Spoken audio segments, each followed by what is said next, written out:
बिस्मिल्लाहिर्रहमानिर्रहीम।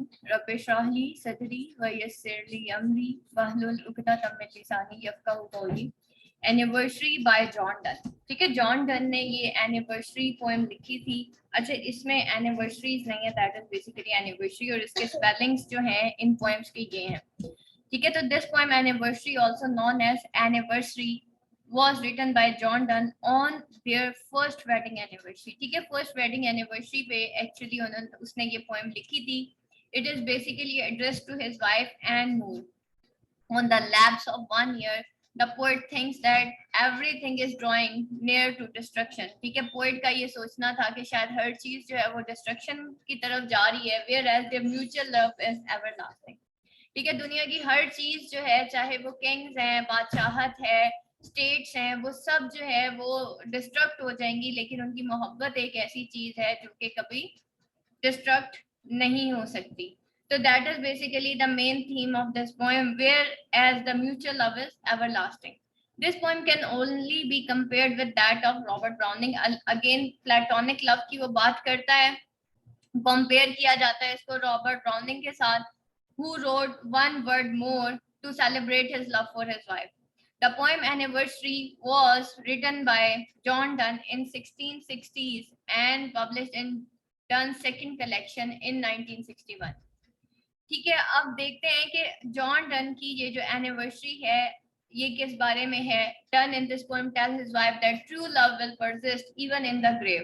ठीक है, चाहे इंसान ग्रेव में चला जाए लेकिन उसका ट्रू लव जो है आफ्टर डेथ भी परसिस्ट करता है. He further clarifies that their death will prove whether their love has remained undamaged or it has been even unhaunted when their bodies will be buried in separate Graves. ठीक है, वो कहता है कि उनकी डेथ के बाद पता चलेगा कि उनकी मोहब्बत जो है उसमें कितनी ताकत है और वो कितनी प्रिवेलिंग है, और वो उनकी डेथ के बाद पता चलेगा जब वो सेपरेट ग्रेव्स में होंगे, क्योंकि उनकी सोल्स जो है वो वन होंगी, बेशक वो सेपरेट ग्रेव्स में चले जाएं. तो again there is the theme of the platonic love.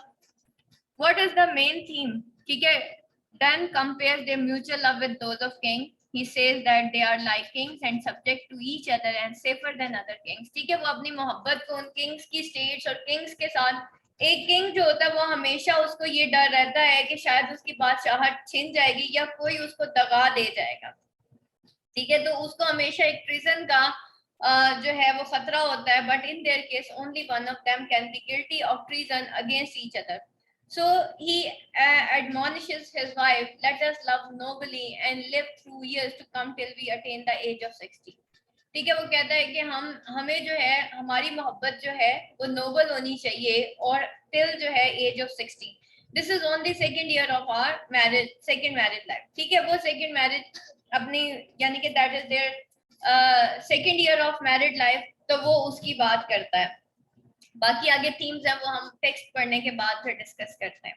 अब इसके टेक्स्ट की तरफ आते हैं कि इसके टेक्स्ट में बेसिकली क्या है. लेट्स स्टार्ट द समरी, और सारी चीजें बेटा इसमें मैंने आपको बता दी हैं. अपनी अपनी बुक्स खोलिए, टेक्स्ट बुक्स खोलिए. अच्छा जी, यहाँ पे वो बताता है, कहता है all kings and their favourites. ठीक है, तमाम किंग्स और उसके जो कोर्टियर्स, फेवरेट्स यहाँ पे कोर्टियर्स को कहा जाता है. ठीक है, उसके कोर्ट में जो लोग हैं उसकी वो बात करता है कि तमाम किंग्स और उसके जो फेवरेट्स होते हैं, जो उसके कोर्टियर्स होते हैं, all glory of honours and beauties wits, और जितनी भी ग्लोरी है, ठीक है, ब्यूटीज हैं या इंसान की हिकमतें हैं या उनकी दानाइयां हैं. और यहाँ पे फेवरेट्स जो है एक्चुअली उन नोबल मैन को भी कहा जाता है. Courtiers were the noble man and women who spent a lot of time at the court of king or queen.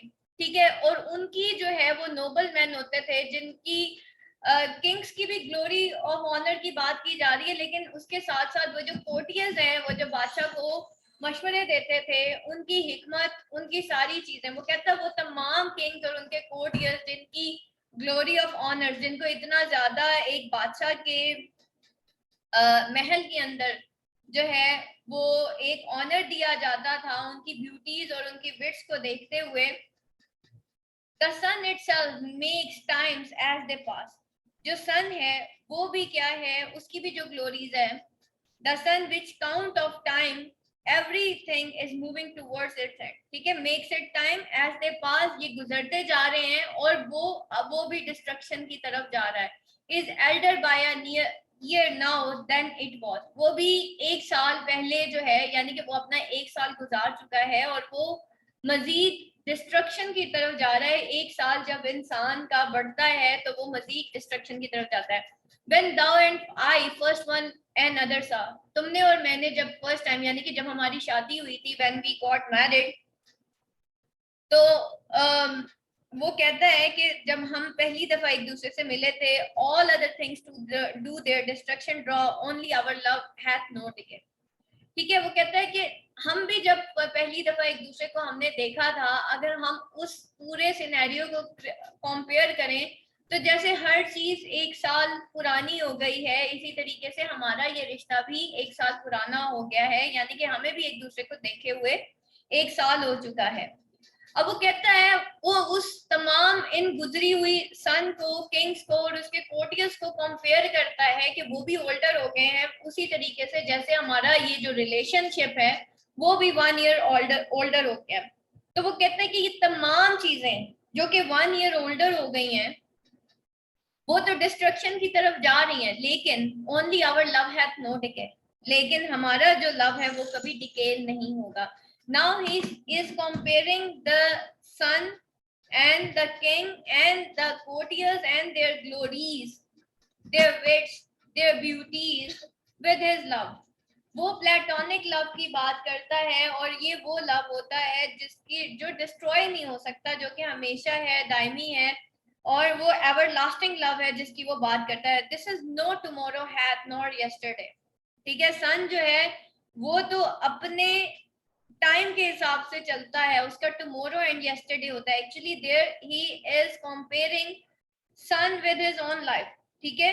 तो वो कहते हैं हमारा जो लव है उसका ना तो टुमारो है ना ही यस्टरडे है, ठीक है। सन का भी टुमारो एंड यस्टरडे होता है और एक किंग का भी टुमारो एंड यस्टरडे होता है, लेकिन हमारा जो लव है जो कि कभी डिके नहीं होगा, इसका कोई टुमारो एंड यस्टरडे नहीं है। Running it never runs from us away, और ये उसी तरीके से रन हो रहा है, उसी तरीके से एवरलास्टिंग है। ये वो terms of past and future को फॉलो नहीं करता और ये जो है कॉन्स्टेंटली चलता ही जा रहा है और ये कभी भी हमसे जुदा नहीं हो सकता, यानी कि हमारी मोहब्बत हमसे कोई छीन नहीं सकता। But truly keeps his first last everlasting day, और it is an everlasting day first as well as last it, ठीक है। और ये जो है हमारी यानी कि फर्स्ट एनिवर्सरी जो है ये भी हमारे लिए एक एवरलास्टिंग डे है। इसके अंदर देखें ऑब्वियसली एनिवर्सरी पोएम है, अपनी बिलव्ड के लिए उसने लिखी है। ये बेटा एक्सप्लेनेशन होती है जो आपके रेफरेंस टू कॉन्टेक्स्ट में आपके काम आएगी। मैं इसको पढ़ देती हूँ ताकि आपको थोड़ा सा अंदाजा हो जाए कि एक्सप्लेनेशन क्या होती है, और अगर कोई स्टैंजा आ जाता है तो उसमें हम किस तरीके से इन 3 to 4 लाइंस के अंडर रह के और हम एक एक्सप्लेन करते हैं लाइंस को। सबसे पहले बेटा ये सिंपल सी आपने एक एक्सप्लेनेशन लिखनी होती है। In this stanza poet talks about his first anniversary, ठीक है। कॉन्टेक्स्ट में वो चीज आपने लिखनी होती है जो कि इन 4 लाइंस में गिवन नहीं है।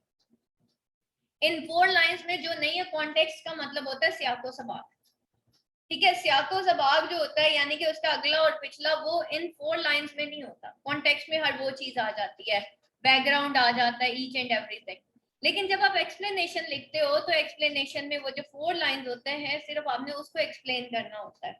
उसके बाद आती है क्रिटिकल कमेंट्री, उसके अंदर आपने टेक्निकल डिवाइसेस, अगर कोई, ये सारी लैंग्वेज है बेसिकली, नीचे आगे ये इतना कुछ जो आ रहा है ना, ये सारी लैंग्वेज आपको दिखाई दे रही है कि इसके अंदर क्या क्या कुछ है, ठीक है। तो अगर इसके अंदर कुछ इस तरह से कुछ बताया हुआ है तो वो आपको क्रिटिकल कमेंट में एक्सप्लेनेशन का एक पैराग्राफ देने के बाद आपको नेक्स्ट पैराग्राफ शुरू करना होता है, और उसके अंदर आप जो है बेशक आप उसको हेडिंग ना दें, लेकिन आप वहां पे जो है पैराग्राफ जरूर मेंशन कर दें एक न्यू के, पता चले कि कोई क्रिटिकल कमेंट्स ही हैं इस पैराग्राफ में। अब यहाँ पे देखिए, in this stanza poet talks about his first anniversary with his beloved, he says that since they met all the things in the world have grown old, kings honor beautiful ladies and sun itself has grown old, all these things and people are heading towards their end destruction. The only thing that will remain behind is their love. It will not decay. The love has no tomorrow and yesterday. It will never be separate from us and will remain with us forever. ठीक है, ये total जो इसके अंदर दिखाया ये मैंने आपको बता दिया था. स्टैंजा जो है मेटाफिजिकल है इन नेचर. ठीक है, आप देखें टेक्निकल डिवाइसेस में हम क्या क्या चीज लिख सकते हैं. सबसे पहले ऑब्वियसली जॉन डन के जितने भी स्टैंजाज होंगे those will be metaphysical in nature. Everlasting love की वो बात करता है. ठीक है, ये यहाँ पे एक थीम आ गई इसकी. और similar description regarding love was expected in the poem the sun rising. ठीक है, उसी तरीके से जैसे सन को उसने कंपेयर किया यहाँ पे भी वो कंपेयर कर रहा है. Where he says love is no slave of time. Similarly in the poem he says their love is everlasting. ठीक है, तो यहाँ पे वो बताता है कि लव जो है. अब यहाँ पे देखिए diacope. First verse is the example of diacope word all has been repeated all kings and their favorite. इसको हम alliteration भी कहते हैं. ठीक है, alliteration या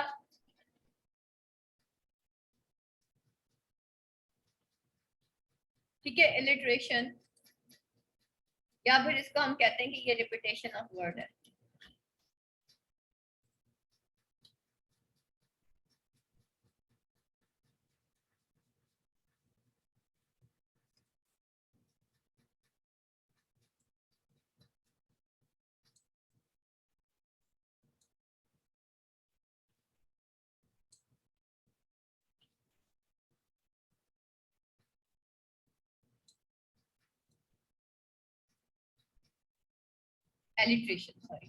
एलिट्रेशन है. ठीक है, जिसको हम कहते हैं रिपीटेशन ऑफ वर्ड्स. अब यहाँ पे देखिए वो बार बार ऑल जो है वो रिपीट करता है. ठीक है, यानी कि वो तमाम कायनात को कंपेयर किसके साथ कर रहा है? अपने लव के साथ कर रहा है, अपनी और अपनी बीवी के लव के साथ. एनाफोरा क्या होता है? The first two verses of stanza are example of anaphora. Poet has repeated all at the beginning of verses all kings and their. Anaphora is basically same thing कि जी आप रिपीट करते हैं all beginning all glories. Actually anaphora is repetition of some sound. ठीक है, anaphora. ठीक है, now and now and now अगर एक लाइन के अंदर लिख दिया जाए या दो स्टैंजास के अंदर तो हम इसको कहते हैं कि वो जो है एनाफोरा क्रिएट कर रहा है. ठीक है, तो एनाफोरा एलिट्रेशन एक ही चीज होती है. अच्छा जी, उसके बाद एसेंडेंशन. ठीक है, एसेंडेंशन क्या होता है? The second verse of stanza is an example of asyndeton. Here poet has deliberately omitted conjunction for emphasis. ठीक है, उसने यहाँ पे कंजंक्शन जो है वो रिमूव कर दी है. For example the glory of honours beauties and wits. ठीक है, यहाँ पे वो कंजंक्शन जो है वो रिमूव कर देता है. लेकिन आपको खैर इतना ज्यादा इसके डीप में जाने की जरूरत नहीं है. अच्छा जी, पैराडॉक्सेस. ये जस्ट वैसे ही आपको बता रहे हैं कि पैराडॉक्स क्या होते हैं. Paradox is basically the opposite. ठीक है, जैसे फॉर एग्जांपल एक ही लाइन के अंदर दो कॉन्सेप्ट्स, दो ऑपोजिट कॉन्सेप्ट्स रख देना, उसको हम कहते हैं ये पैराडॉक्स है. जैसे उसने कहा he uses the word running and it never runs. ठीक है, फ्रॉम अस अवे. तो ये दोनों एक दूसरे के पैराडॉक्सेस हैं. ठीक है, ये दोनों एक ही लाइन में ऑपोजिट कॉन्सेप्ट्स रख दिए जाते हैं, तो इसको हम पैराडॉक्स कहते हैं. पोलिप्टोटोन जो है in verse 9 poem uses rhetoric devices. Rhetoric कहते हैं रिपीटेटिव डिवाइसेस, यानी कि जो रिपीट हो रहे होते हैं. फॉर एग्जांपल उसने जो है सेम रूट्स जो हैं यानी कि सेम रूट वर्ड्स यहाँ पे यूज करें, जैसे लाइक रनिंग एंड रन्स. ठीक है, तो इसको हम प्लिप्टोटोन कहते हैं. लेकिन बहरहाल आप इसको जो है लिटरेशन भी कह सकते हैं. That is basically in simple word alliteration, repetition of sounds. Oxymoron. ठीक है, अब oxymoron is also the opposites. ठीक है, और यहाँ पे here is uses the word first and last together. ठीक है, जब हम दो चीजें दो वर्ड्स आपस में एक दूसरे के साथ रख देते हैं ना, first and last, that is the opposite. और वर्ड ऑपोजिट, और अगर वो बिल्कुल ही साथ साथ आ जाए तो फिर हम उसको ऑक्सीमोरॉन कहते हैं. अच्छा जी, ओवरऑल आप ये देखें कि अगर आप एक्सप्लेनेशन करेंगे that is more than enough. इतनी लाइंस काफी होती हैं. स्टूडेंट काफी लंबी लंबी एक्सप्लेनेशन लिख रहे हैं और बाकी टेक्निकल डिवाइसेस में इतना सा लिख के और बस छोटा मोटा उसकी मेन थीम बता दें कि जी ये मेन थीम है, प्लेटोनिक लव है, वो बता रहा है जी स्लेव ऑफ टाइम नहीं है, सन की तरह उनकी मोहब्बत एवरलास्टिंग है, मेटाफिजिकल इन नेचर है. That's all. मोटी मोटी चीजें आप ये लिख दें, अगर आपको समझ आता है फॉर एग्जाम्पल कि उन लाइंस के अंदर कोई सटायर है, आयरनी है, ऑक्सीमोरोन है, आप जरूर यहाँ पे मेंशन करते हैं, ठीक है, but it should be in next paragraph. और लाइंस जो है, क्योंकि देखें बेटा आपका जो एक स्टैंजा होता है ना वो राउंड अबाउट 6.3 मार्क्स का होता है, ठीक है। 6.3 मार्क्स का अगर आता है तो आपका 1 नंबर का तो हो गया रेफरेंस, 2 मार्क्स का हो गया कॉन्टेक्स्ट, तो पीछे कितने नंबर बचे? 3 नंबर बचे, ठीक है। वो जो 3 नंबर होते हैं एक्सप्लेनेशन के, उसमें इतने ज्यादा सफे आपको जाया करने की जरूरत नहीं है, इतना भी लिख दें जो यहाँ से यहाँ तक है, आपका एक्सप्लेनेशन खत्म।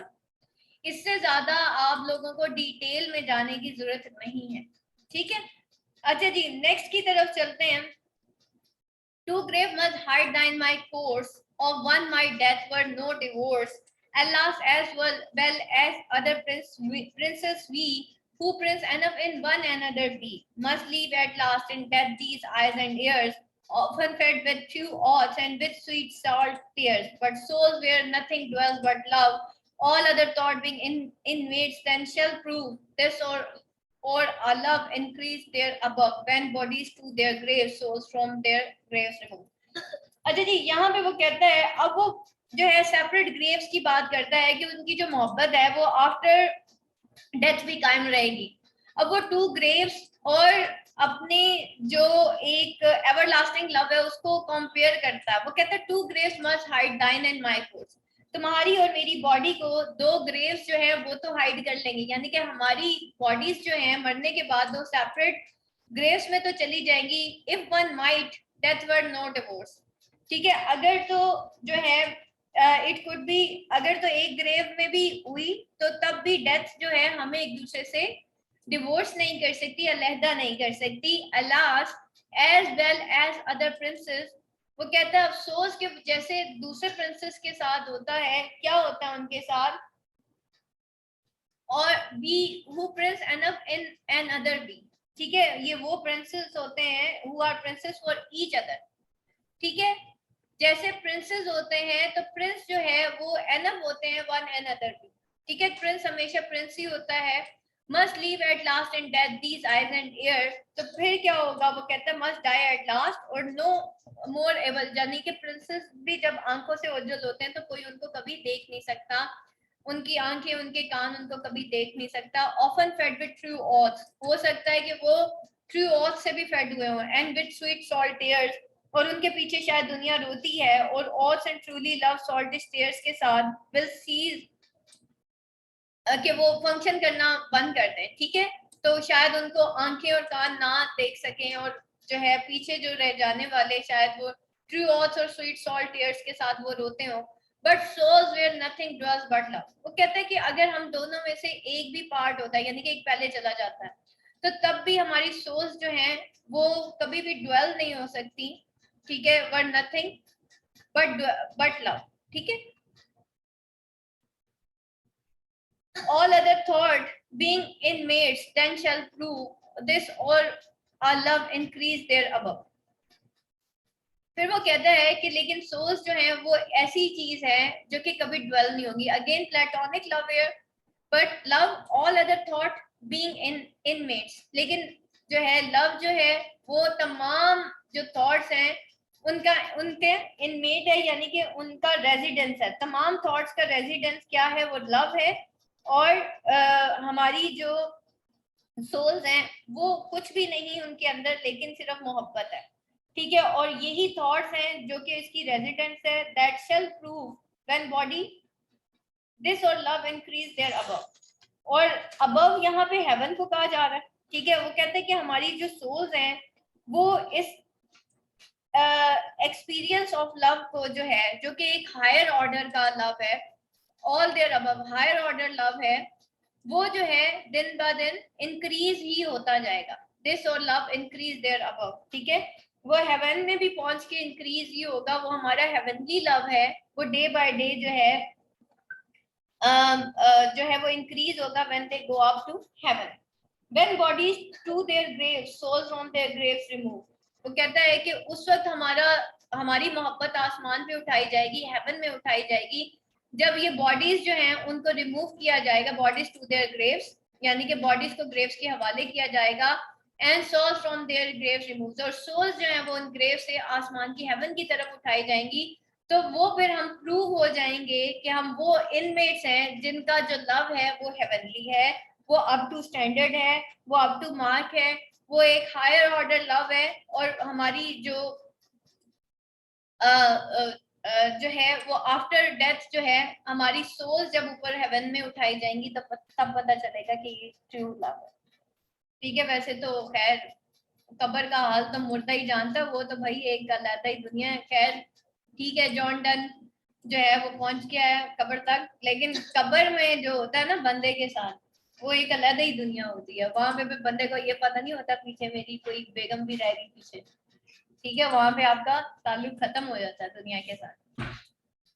In this stanza, poet says, if one of them dies one day, they will be buried, but death will not separate them. वो इस पोएम के अंदर कहता है कि अगर if one of them dies one day, तो हो सकता है कि वो जो है मतलब उनको बरी कर दिया जाए, लेकिन डेथ उनको कभी भी सेपरेट नहीं कर सकती। He says that both of them are princes of this world, and one day they will leave this world, but souls where true love dwells will never die. ठीक है, वो बेशक मर जाएंगे, प्रिंसेस की तरह वो जीते रहे हैं, लेकिन वो सोल्स जो हैं वो कभी मर नहीं सकती। In this way their love shall remain forever, he says when their body will be in grave not their souls. और वो ये कहता है, ठीक है, ओवरऑल टेक्निकल डिवाइसेस बेटा ये आप देख लीजिएगा कि in the 13th line is an example of a book. Here poet writes a verse in exclamatory sentence and last, as well as other princes we. Assonance जो है इसको कहते हैं रिपीटेशन ऑफ वोवल साउंड्स, जो है उसको कहते हैं एजोनेंस। ठीक है, और कॉन्सोनेंट्स कहते हैं repetition of consonant sound. Assonance यहाँ पे देखें बेटा, इसमें लीव, ठीक है, लास्ट, ठीक है, और आई में आई। ठीक है, अब मैं आपको एक चीज बताऊं कि जब हम छोटे थे हम पढ़ते थे ए ई आई ओ यू, जो है एक्चुअली वो वॉवल्स हैं।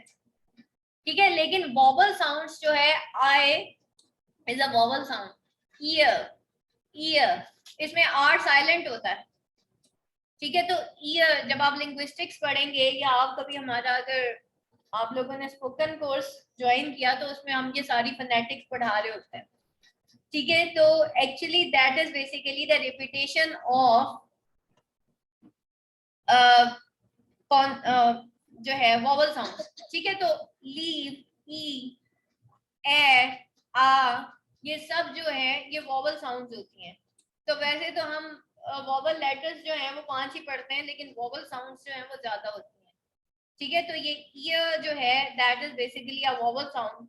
ठीक है, ये डिफ्थोंग्स, और आप आगे जाके पढ़ेंगे इंशाल्लाह पार्ट 2 में जब लिंग्विस्टिक्स आएगी, तो फिर आपको पता चलेगा कि वोवल साउंड्स जो हैं वो सिर्फ ए ई आई ओ यू नहीं है, दोज आर जस्ट लेटर्स। ठीक है, वोवल साउंड्स बहुत ज्यादा हैं। ठीक है, इससे ज्यादा है, आई थिंक टोटल 8 है, 20 होती हैं बिल्कुल, डिफ्थोंग्स एंड मोनोथोंग्स मिला के, है ना, 20 होते हैं। Diacob, in line 20 we have an example of diacob. Word grave has been repeated when bodies to their graves and souls from their graves removed. इसको आप diacob की जगह ना इसको आप repetition of words कह लें। alliteration is the repetition of sound। ठीक है, या इसको भी repetition of words ही कहते हैं। diacob alliteration एक ही चीज होती है। ठीक है, यहाँ पे देखें with, through, ought and with sweet tears, इसमें देखिए ट साउंड जो है रिपीट हो रही है। यहाँ पे सॉल्ट इन्होंने गलत वैसे वो किया हुआ है। अच्छा, यहाँ पे देखें ऑफन पैड, ऑफ पैड, ठीक है, इसमें फर्स्ट साउंड फर्स्ट 2 में रिपीट हो रही है। With true, auth, the sound यहाँ पे ऑथ्स, ठीक है, द साउंड रिपीट हुई है with oaths, and true, sweet, salt, tears, इसमें ट साउंड जो है वो बार बार रिपीट हो रही है।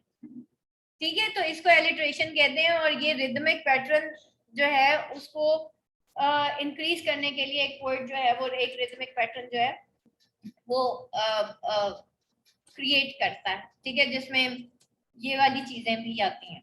अच्छा जी, उसके बाद isocolon, the verse 20 is also an example of isocolon. The two clauses of the verse are of the same length, ठीक है, when bodies of their graves soul from their graves removed, ठीक है, सेम लेंथ की है, यानी कि दोनों के जो है वो रिदमिक पैटर्न्स जो है वो तकरीबन सेम है, when bodies to their graves soul from their graves removed, ठीक है, तो दोनों की जो है वर्स लेंथ वो सेम है।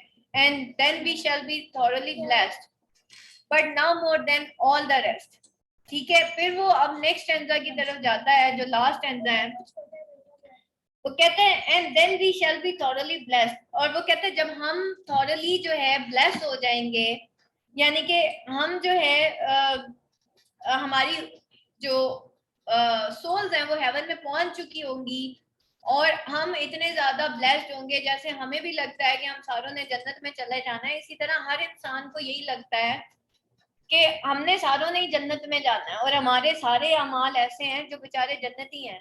अब अमाल से पूछो कि वो बेचारे कैसे चीखे मार रहे हैं कि अल्लाह के बंदे ऐसे ना कर, लेकिन क्या है कि वो हर बंदे को लगता है मैंने जन्नत में चले जाना, ये साथ वाला ही दोस्त ही बैठा हुआ है, ठीक है। तो यहाँ पे वो भी यही कह रहा है, भाई अगर तो मैं जन्नत में चला गया, क्योंकि हम तो थॉरली ब्लेस्ड है ना जी, ठीक है। तो मुसलमान कहता है क्योंकि मैं नबी पाक सल्लल्लाहु अलैहि वसल्लम ने शफाअत कर देनी है इसलिए मैं जन्नत में चला जाऊंगा। क्रिश्चियंस कहते हैं क्योंकि हजरत ईसा अलैहिस्सलाम ने हमारे लिए बलि दे दी, कुर्बानी दे दी, इसलिए हम भी जन्नत में चले जाएंगे, ठीक है। यहूदी कहता है क्योंकि हम जो है हजरत जो है कौन से थे उनके नबी, मेरे जहन से निकल गया, वो कहते हैं क्योंकि उन्होंने हमें दुआ दी है इसलिए हम भी जन्नत में चले जाएंगे। सारे अपने अपने नबी पकड़ के बैठे हुए हैं कि हमारे नबी की वजह से हम जन्नत में जाएंगे, लेकिन यहाँ पे इसकी क्वालिटी ये है जॉन डन की, वो कह रहा है मेरी मोहब्बत तो इतनी हेवनली है कि मैं तो जाऊंगा ही सीधा जन्नत में, क्योंकि मैंने अपनी बेगम से ट्रू लव किया है, ठीक है। And then we shall be thoroughly blessed, और वो यहाँ पे क्या कहता है कि जब हम जन्नत में पहुंच जाएंगे, when we will be thoroughly blessed and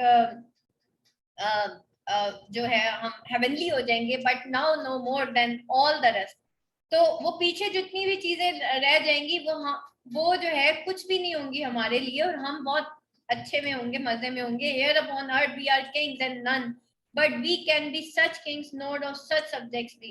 वो कहते हैं इधर जो अर्थ है वहां पे हम जस्ट किंग्स हैं और कुछ भी नहीं, but we can be such kings not of such subjects भी, लेकिन हेवन में जाके तो हम वो किंग्स होंगे, हेवनली किंग्स होंगे जिनको कोई यानी कि जिनका कोई मैच ही नहीं होगा, ठीक है। All subjects of unique kind होंगे। Who is so safe as we, अब ये बताओ कि कौन इतना सेफ है जैसे कि हम हैं, यानी कि हमारा हेवनली लव जिसको ना ट्रेजन की का खतरा है, ना उसको चोरी का खतरा है, ना उसको डेथ का खतरा है। Here none can do treason to us, कोई हमें धोखा नहीं दे सकता except one of us two, हम दोनों के सिवाय। True and false fears let us refrain, और ये जो ट्रू एंड फॉल्स फियर्स हैं, ये जो हमारे फियर्स हैं, हमारे दिलों में जो शक हैं, लेट अस लव नोबली, तो उनको हम रिफ्रेन कर देते हैं, खत्म कर देते हैं, और हमें नोबली लव करना है और लिव करना है, यानी कि हम सिंसियरली एक दूसरे के लिए जिएंगे। And again and and again years and years unto years, और अगेन एंड अगेन हम कई साल इसी तरह जीते रहेंगे till we attain to write 3 score, this is second of our life, यहाँ तक कि हम 3 score का मतलब होता है 60, यहाँ तक कि हम 60 साल जिंदगी जिएंगे, this is second of our line, और ये हमारी शादी का दूसरा साल है, ये हमारी किंगडम का सेकंड ईयर है, ये जो है हमारा सेकंड ईयर है of our line as a king, ठीक है। In this stanza poet says that after that they would be the blessed, he says they are kings and none is a king like them, there is none we can be saved as them, for they have no fears of betrayal except from themselves. He advises her to love nobly so that they can together forever. Technical devices क्या है? The stanza is hyperbolic in tone. Hyperbolic कहते हैं exaggerated है. The stress is laid on the immorality,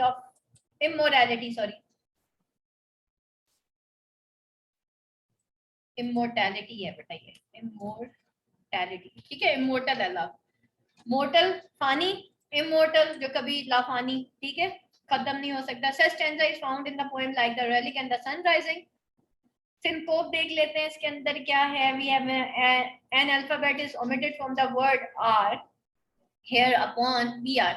ठीक है, इसको syncope कहते हैं. ठीक है, जिसमें अल्फाबेट्स रिमूव कर देते हैं, but none but rhetorical question is who is as. अच्छा, रिटोरिकल क्वेश्चन क्या होता है, उसमें रिपीटेडली क्वेश्चन किए जाते हैं. जैसे यहाँ पे वो कहता है ना, who is safe as we, और भी कोई क्वेश्चन है नहीं, बस एक ही है टेक्स्ट के अंदर. ठीक है, तो इसको रिटोरिकल क्वेश्चन कहते हैं. उसके बाद इमोर्टैलिटी ऑफ लव को देख लेते हैं. One of theme of poem is immortality of love. Poem after their first anniversary says that their love is immortal and time will not affect them in any way. He says to his beloved they should be sincere in their love. It is sincerity that will make their love immortal. ठीक है बेटा, जब भी आप करते हैं, critical एप्रिसिएशंस करते हैं, तो उसमें आपने बेटा थीम जरूर देनी होती है. एक्सप्लेन जरूर करें पोएम को, लेकिन थेमेटिकली एक्सप्लेन करें. मैंने बहुत सारी स्टूडेंट्स को कहा कि बेटा इनकी थीम्स एलिब्रेट करें. These are the theme of immortality of love, theme of death है, थीम ऑफ नोबल लव है, सिंसियरिटी है, ठीक है, हेवनली लव है. तो ये सारी जो चीजें हैं. तो another theme of poem is death. Poet says that everything in the world is bound to die. Theme of destruction है इसके अंदर, death and destruction. Time will destroy everything, be it kind or beauties, honor or sun, all will vanish. Number एक और जो है, compare and contrast जरूर add करें. Like उसने कंपेयर किया अपने आप को रेवोल्यूशन ऑफ सन के साथ, द किंग्स के साथ, उनकी ब्यूटीज के साथ और उनकी ग्लोरीज के साथ इन फर्स्ट स्टैंजा. ठीक है, कंपेयर एंड कंट्रास्ट जरूर लिखें. Purity of soul, another theme of poem is purity of soul. Poet lays stress on the nobility and piety and says it will make them immortal. Style, diction, language, ये हमेशा जब भी आप करते हैं critical appreciation उसके end पे आता है. The poem by Donne is yet another love poem. The poem is concerning the first anniversary of their love. The treatment of love is no difference from other poem. The poem contains Donne's wit. It is the platonic love that Donne praises in the poem. The poem is metaphysical in nature. The very first stanza is hyperbolic. He says their love is everlasting. It is not the rag of time. It does not grow old. He says sun itself grow older, but not so their love. The structure of poem resembles to the poem To His Coy Mistress by Andrew Marvell. देखिए यहाँ पे हम जो है, जैसे पहले एक और पोएम का मैंने आपको रेफरेंस दिया था, यहाँ पे भी एक और पोएम के साथ कंपेयर किया जा रहा है इस पोएम को. तो इससे आपको एक्स्ट्रा मार्क्स मिलते हैं. एग्जामिनर को पता चलता है कि भाई इस बच्चे के पास, स्टूडेंट के पास बहुत नॉलेज है. The arguments in the poems are similar, though towards the end of the poem, the hyperbolic tone, यानी कि जो exaggerated tone है poem की, diminishes and Donne lays stress on the purity of love because it will make their love eternal.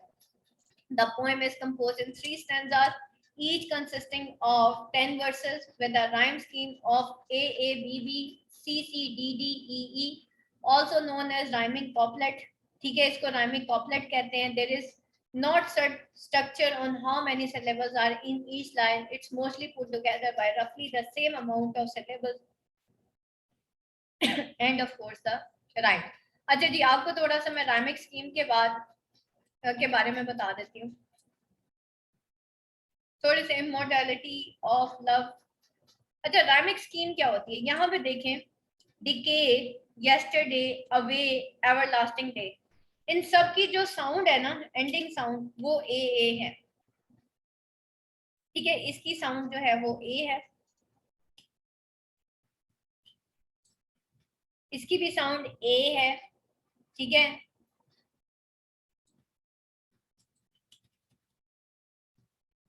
ये भी ए, away, yesterday, decay, everlasting day. तो ये क्या है, इन सब की साउंड्स जो है उसको हम एक नाम दे देते हैं, क्योंकि ये आपस में राइम कर रही हैं, इसलिए हम इसको ए साउंड दे देते हैं. तो इस ये जो स्टैंजा है, इसका पैटर्न पता है क्या आप? ए ए ए ए. ठीक है, क्योंकि चारों जो स्टैंजाज हैं इनकी जो साउंड्स हैं वो ए है. ठीक है, इसी तरीके से आप देखें पीछे जो मैंने आपको पोएम पढ़ाई है, यहाँ पे देखें.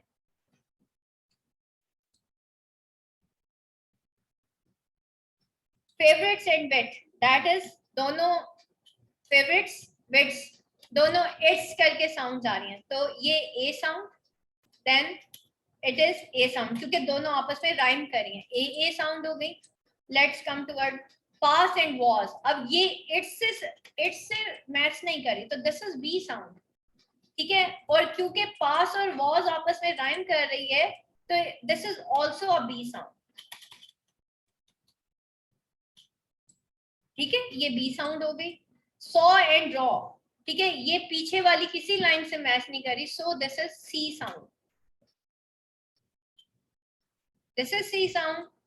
Saw and draw, C sound. और decay, yesterday, away, everlasting day, this is all D sounds, ठीक है। अब हम इसको, क्योंकि ये पिछली लाइन से डिफरेंट है, अब ये सारी D sounds हैं, ठीक है, D D T and T।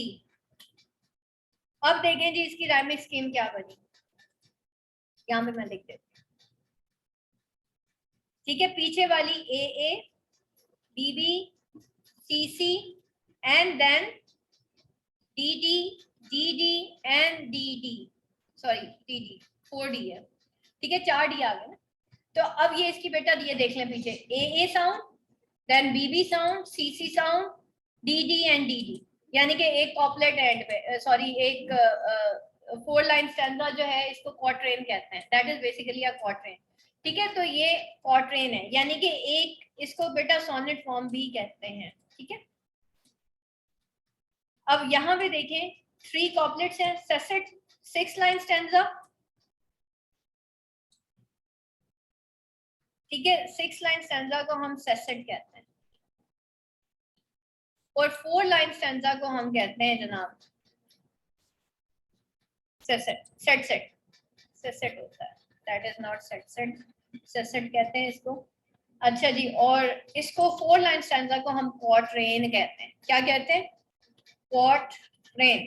Quatrain is basically the 4 line stanza, ठीक है। ये स्टैंजा पैटर्न्स आपको पता होना चाहिए, यानी कि उसका हर जो स्टैंजा है वो एक सेसेट और एक क्वार्ट्रेन से मिलके बना है। Sestet is basically 6 line stanza, couplet is 2 line stanza, quatrain is 4 line stanza, और sestet is 6 line stanza. Octave is 8 line stanza, ठीक है, जिसको हम ऑक्टा रीमा भी कहते हैं, ऑक्टा रीमा पढ़ा था ना, 8 लाइन स्टैंजा। तो ऑक्टेव जो है दैट इज 8 लाइन स्टैंजा, ठीक। और एक सेसेट और एक क्वार्ट्रेन से मिलके बन के जो है ना वो एक सोनेट भी बनती है। आगे हम सोनेट फॉर्म्स पढ़ेंगे, खैर ये तो सॉन्ग्स है, हम आगे सोनेट फॉर्म्स भी इंशाल्लाह पढ़ेंगे। यहाँ तक अगर किसी का कोई क्वेश्चन है तो बेटा आप मेरे से पूछ सकते हैं, any question class. Remaining point बेटा मैं अपलोड करने जा रही हूँ, वो आपने आज जो है अपनी कंप्लीट करनी है, ठीक है। एक मैंने आपको डिटेल पढ़ा दी है, बाकी अब आपने कंप्लीट करनी है। कोई क्वेश्चन बेटा, एनीथिंग क्लास?